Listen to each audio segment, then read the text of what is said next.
Magandang araw Pilipinas, magandang araw Soc Sargent, and welcome sa isa na naman pong edisyon ng ating programang Performing and Informing at PIA 12 Infoline na hatid po sa inyo ng Philippine Information Agency Region 12 at ng Information Coordinating Network of Soc Sargent o Icon Socs.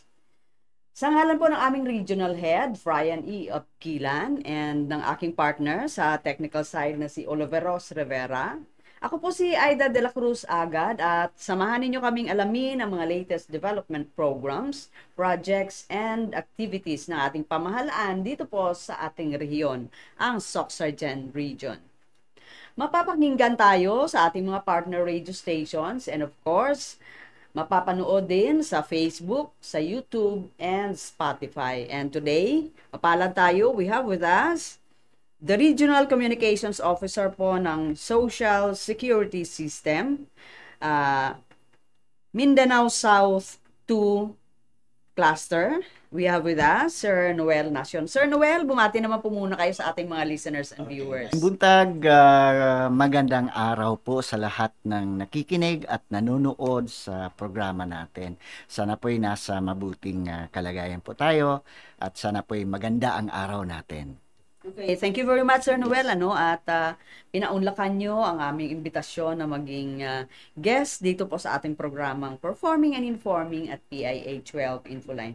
First, Sir Noel, can you tell us mga updates sa inyong mga programa, especially itong mga collection ninyo sa mga delinquent employers dito sa ating sa area po na inyong nasasakupan? Okay. If ma-remember ng mga constituents ng South Mindanao 2, may activity po every year ang SSS na tinatawag nating RACE, Run After Contribution Evaders, no? And this year natapos na po.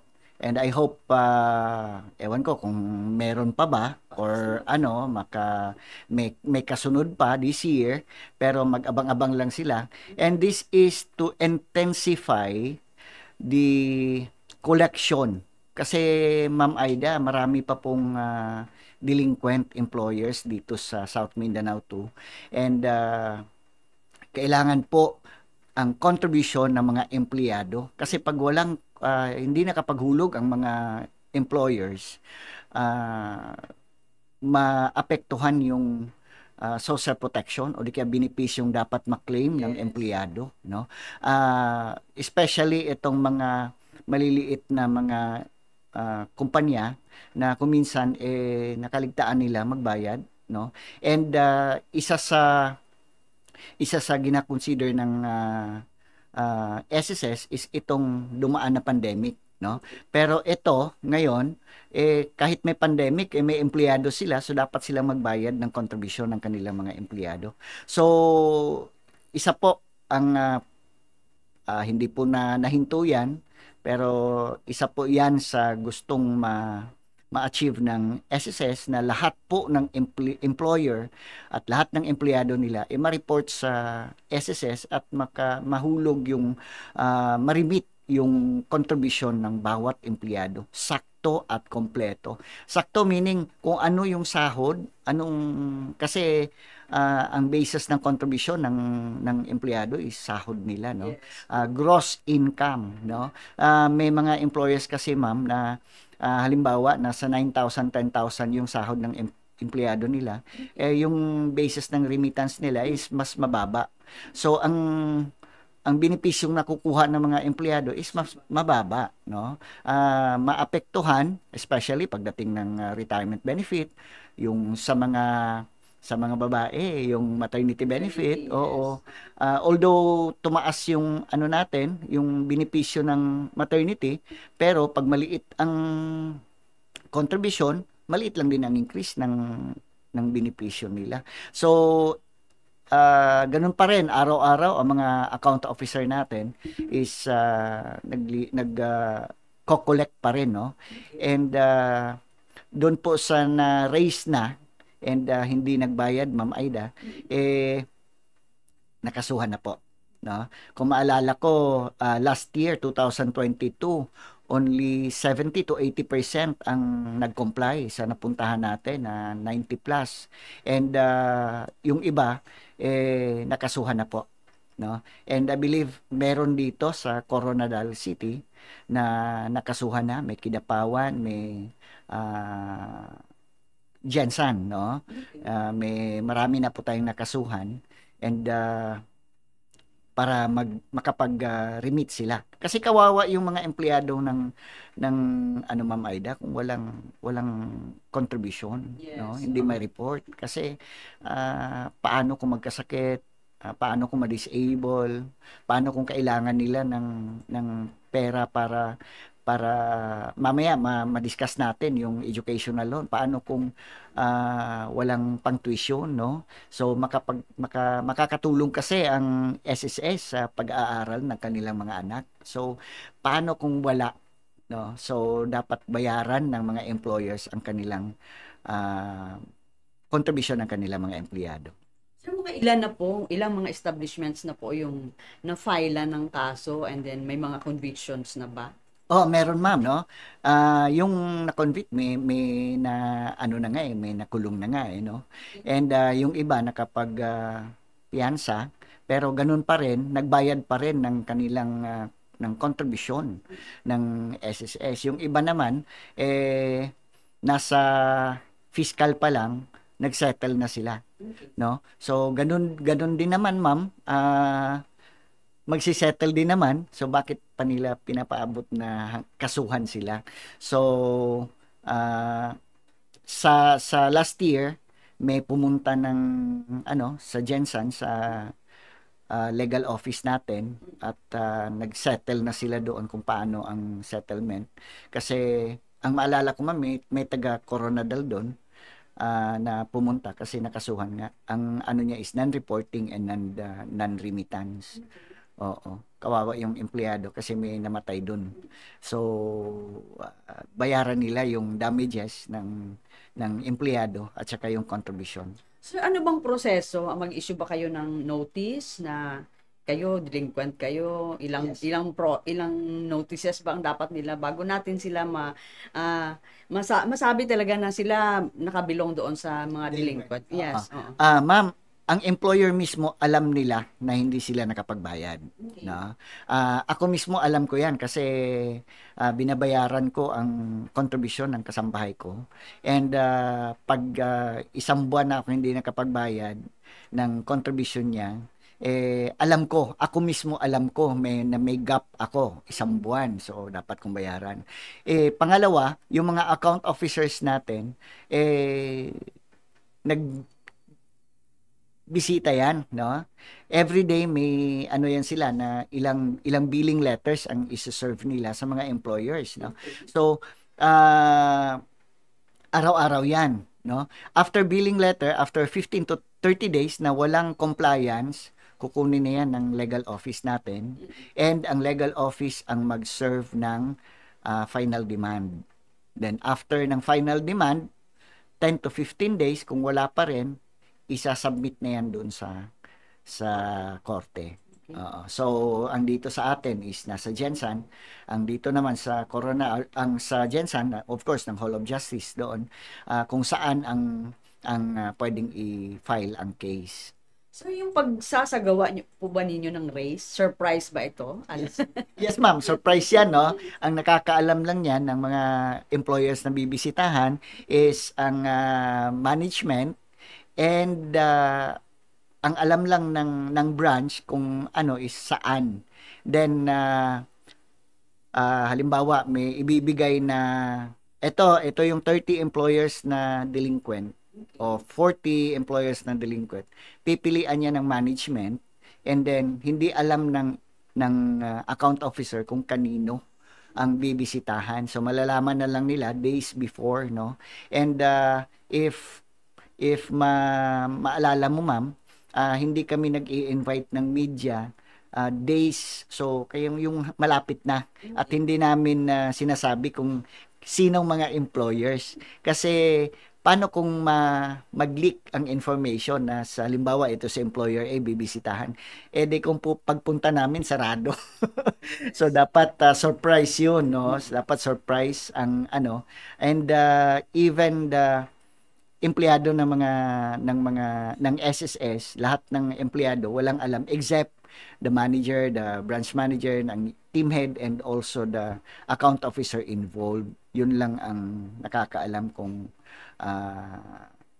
sinong mga employers ang pupuntahan. Okay, thank you very much, Sir Noel. And siguro punta naman tayo, Sir Noel, sa itong programa ninyong kasangga. Yes. Ito panawagan, diretsong panawagan ko na lang, no? If ever na may mga barangay or LGU na bibisitahan ng SSS and encourage yung mga job order workers and contractuals na mag-SSS, mag-join kayo. Ang nililigawan kasi namin dito, ma'am, is ang officials, no? Para bang, ng mga LGU, para bang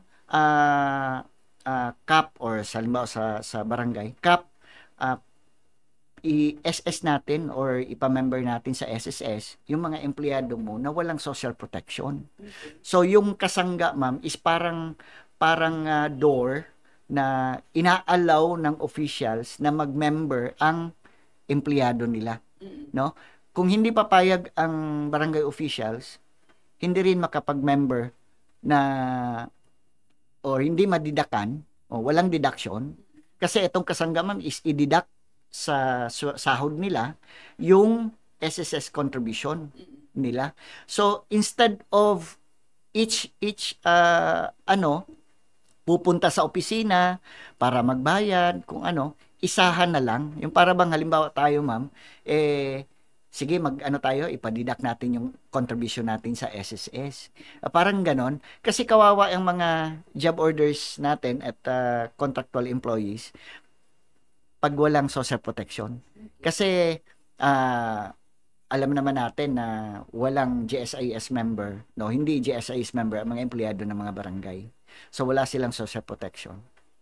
Yung mga malalaking LGUs, gaya ng mga provincial governments, just recently, parang nagkaroon kayo ng MOA signing with Sultan Kudarat. Sultan Kudarat yun, no? Okay. And sa Jensen naman, magmo-MOA signing kami sa provincial capital this September 1, and also the city government ng Jensen, no? Although nakapag-MOA sign na yan, pero yung MOA signing na yung ceremonial gagawin namin sa September 1. May deduction na kasi, nag-umpisa na sila.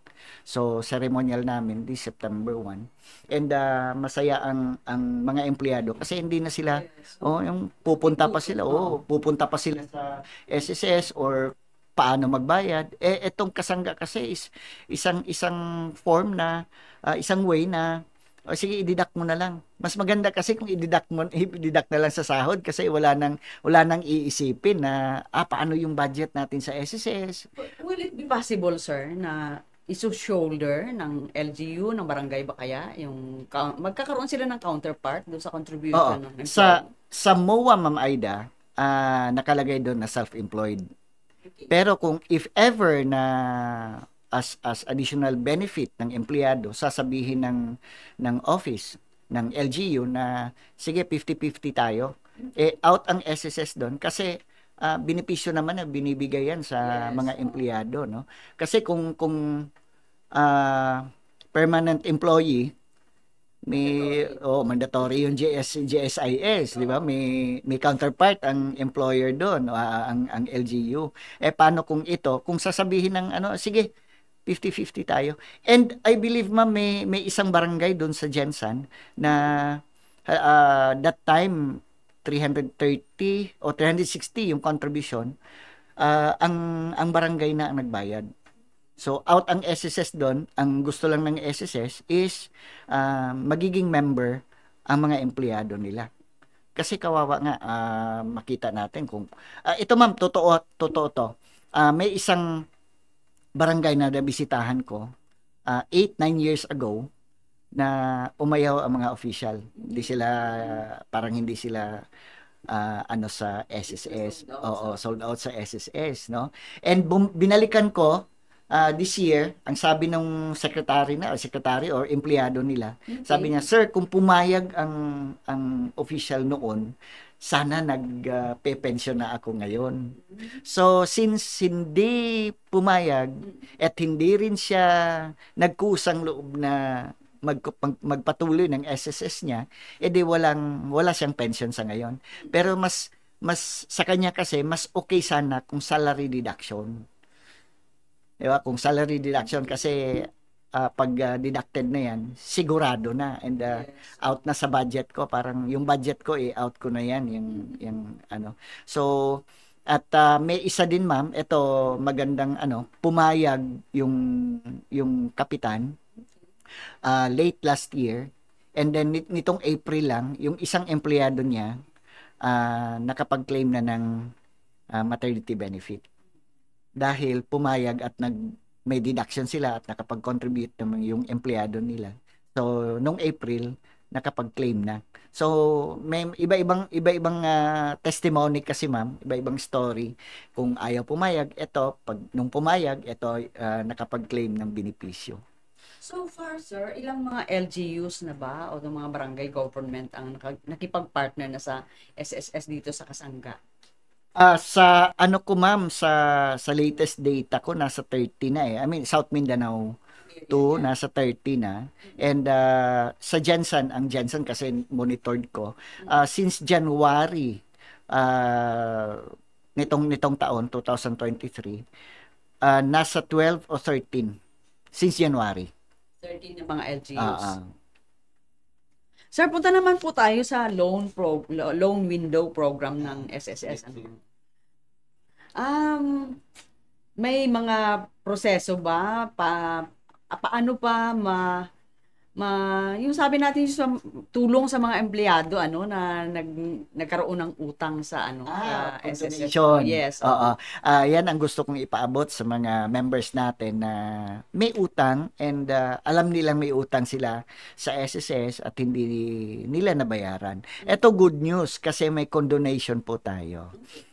In-offer yan since late last year, October last year, and hanggang ngayon andyan pa rin yung programa natin na Consolone, condonation ng short-term loan. And ito pwedeng mag-apply or ina-encourage namin na applyan nyo yung condonation, and pwede nyo bayaran one-time payment, pwedeng installment. So, pwedeng gano'n, ma'am. Ang nito is, ma-waive yung penalty nila. Okay. Example nito, may lumapit sa akin, natulungan ko. Kahit matagal na, sir. Yes, ma'am. Yes, ma'am. Ito, matagal na rin ang loan niya. Yung utang niyang 20,000, late 1990s, umabot na ng 80,000. Sabi ko, applyan mo ng condonation yan. And yung 80,000, na-slash yung 50 plus. So, ang nabayaran niya, 30 plus na lang. Yung 50 plus yung interest. Yeah, yung penalty. Kasi ang laki ng penalty, ma'am. And alam naman ng members na may utang sila. And yung iba nga, natatakot ang pumunta sa office at magpatuloy ng SSS nila dahil may utang sila. At baka sabihin nila, baka sisingilin ako ng SSS ng utang ko at baka ang laki na nun. And ngayon, gagawin ng SSS, liliitan natin yung loan mo dahil gusto ng SSS mabayaran mo yan at mawala yung sa parang may tayo ma'am, may ba tawag dito, gaan ng loob na ay nabayaran ko na ang SSS ko. Pwede na naman siyang utang. Pwede na utang uli. No? Pero ma'am, itong condonation, if ever na mag-apply ang isang member, 2 years after baga makapag-loan uli. So, ang penalty is yung instead of bayaran niya yung ilang libong penalty, eto na yung penalty. 2 years kang hindi makapag-utang. Oo. Pero other loans, pwede silang umutang. Kasi may ibang loan naman na pwede ino-offer ang SSS gaya ng educational loan. Yes. Interesado ako dyan, Sir Noel. Kasi kailangan ito ng mga parents, yes, lalo na may mga estudyante. Yes. Ito ma'am, very timely na mabalita natin.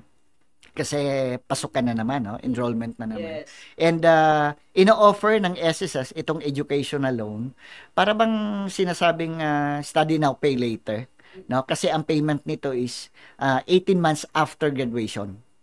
Okay. And every semester, maglo-loan yung parent or yung sarili, yung member mismo kung para sarili. And hanggang sa makapag-graduate. Magkano and Okay. Sino ang qualified? yes. No, sino ang qualified at ano ang mga requirements? Ang qualified nito is yung updated ang contribution, nakapaghulog ng at least 36 months contribution and updated. Meaning, sinasabi kong updated, halimbawa, may 36 months ka noon and then ngayon nagpatuloy ka 2023, updated na yan.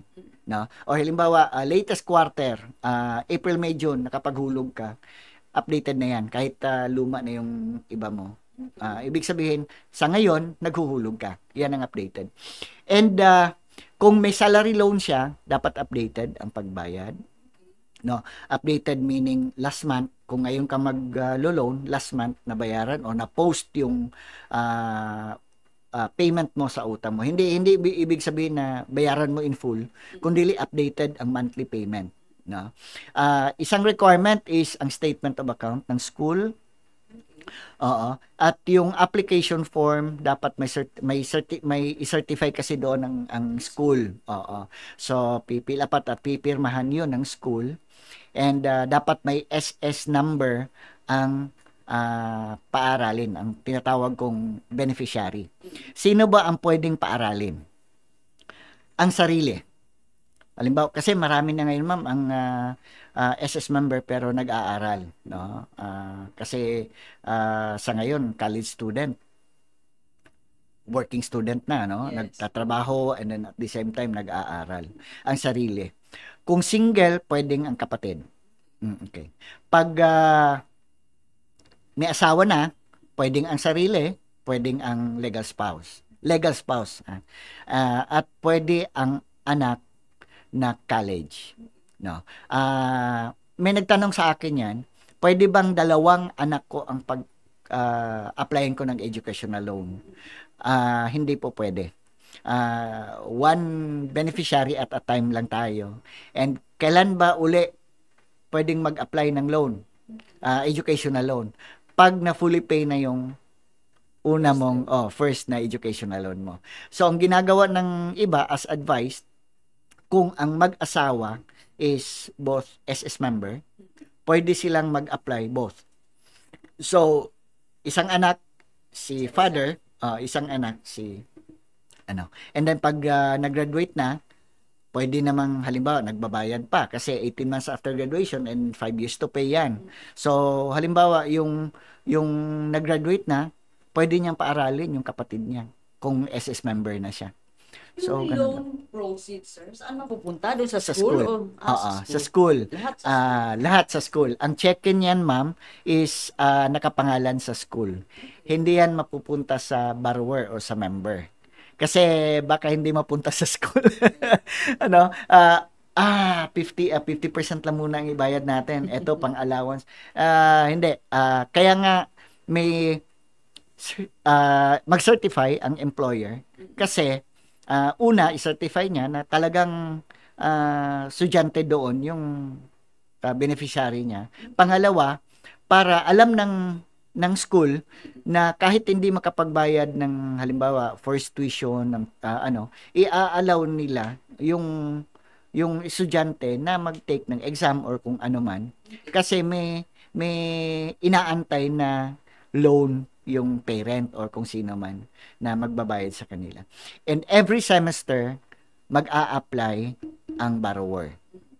Mag-a-apply siya hanggang sa makapag-graduate ang kanyang beneficiary. Ang tanong, sino ang magbabayad? Yung anak ba? Na yung beneficiary ba? Ang sagot is ang borrower ang sisingilin ng SSS. Pero pwedeng magbayad later yung Yes, anak. pwedeng halimbawa nangyari to ma'am, no? Yung natulungan ko mag-apply nito every semester, seaman na ngayon yung anak niya. Okay. So sino ang nagbabayad? Yung anak niya na seaman, pero yung SS number ng nanay niya, yun ang ginagamit para magbayad. Kasi kung sasabihin ng anak na may utang ako diyan, ito yung pera. Wala sa record namin, ma'am, yung anak wala pang utang sa amin kasi. So yung nanay, yun ang gagamitin na SS number. Yung ano sir, pensioner, pwede ba siyang mag-apply ng Loan? yes sir, educational Hindi loan? na hindi na po. Na pag may final claim na hindi na po pwede. May total disability pension, yung death claim, yung survivor's pensioner, hindi po pwede. At sa mga retiree pensioner, hindi po pwedeng mag-apply ng educational loan. Pero ang mga retiree pensioners, pwede mag-apply ng pension loan. Okay. Ino-offer natin yan sa mga hindi pa nag-85 years old na pensioner. Retiree pensioners lang ang pwedeng mag-loan. Pension loan. Pension loan. Aside doon, yung pension loan lang talaga yung loan window para sa mga pensioners. Yes, ma'am. Yung Okay. pension loan lang. Other than that, kasi wala nang wala nang iba pang benepisyo kung final claim na. Final claim, death claim, total disability claim, and retirement claim. Mga ilang months din po yung pwedeng ma-avail na pension loan ng Hanggang times 12 ng pension nila. Pero usually, ma'am, ang maximum na nalo-loan ng pensioner is hanggang 9 months. So, ibig sabihin, kung may 10,000 na pension, so kung times 12, that is 120,000. Ang maximum na pwedeng i-loan ng isang pensioner is 200,000. Payable in 24 months. So, hindi siya pwedeng mag-reloan after 12 months. Kailangan mo ng ma-fully pay bago siya pwedeng mag-apply ng panibagong loan. Sir Noel, merong case kasi siyempre, anong pandemic, ang problema talaga yung mga members natin magbayad ng kanilang mga contributions. And may iba na naputol yung contribution. Pwede ba silang magbayad uli? Anong proseso po? Okay. As self-employed member, Yes, as voluntary paying member, pwede silang magpatuloy, ma'am. Pero yung time na, yung period na hindi nila nabayaran, hindi na yun pwedeng bayaran. Okay. Ang pwede na lang bayaran ngayong August is July. Ang last quarter, April, May, June, nag-deadline na tayo nung July 30. No? And pag ang July 30 is na fall ng July 31 pala, ng Sunday, the next working day ang deadline. Kung Sunday ang deadline, the next day ang magiging bagong deadline. Kung July 31 is Sunday, Monday.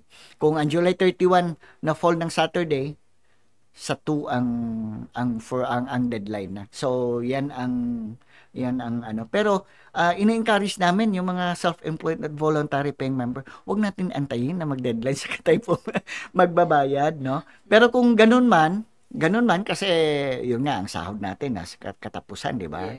And pwedeng magbayad through GCash.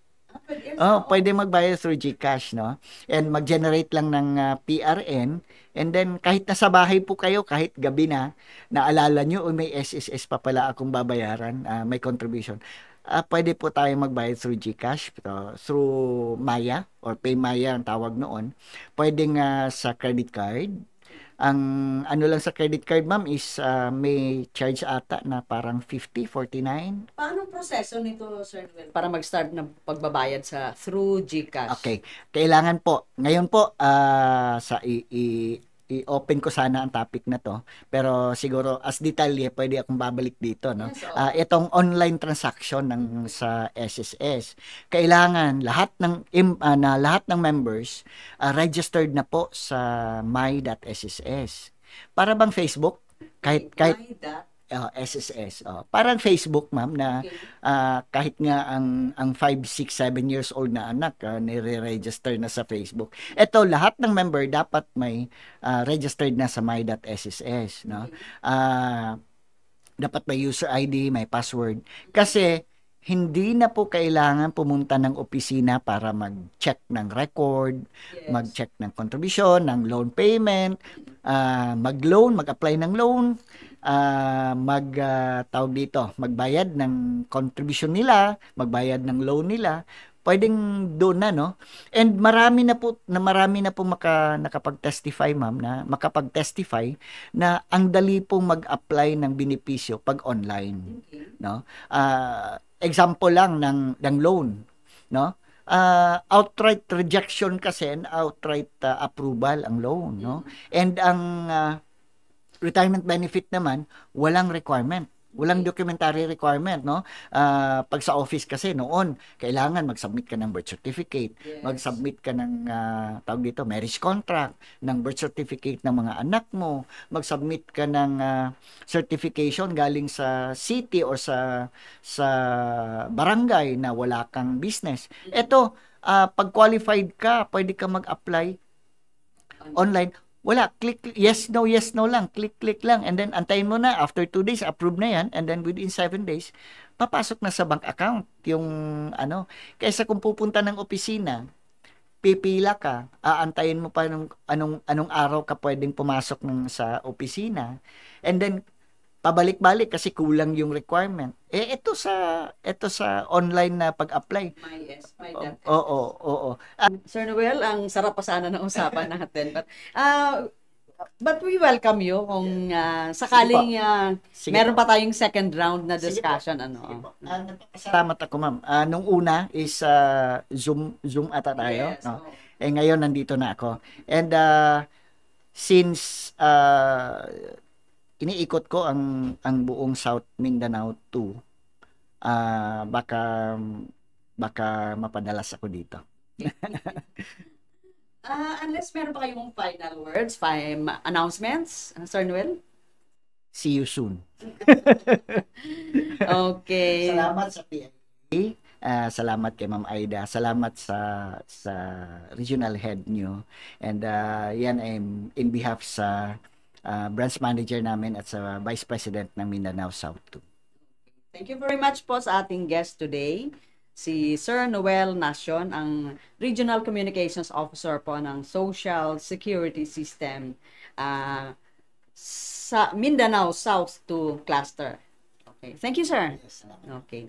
Sa ngalan po ng aming Regional Head, Brian E. Abquilan, and ng aking partner dito sa technical na si Oliveras Rivera, isa na naman pong edisyon ng aming programang Performing and Informing at PIA 12 Infoline ang aming hatid sa inyo ngayong linggo.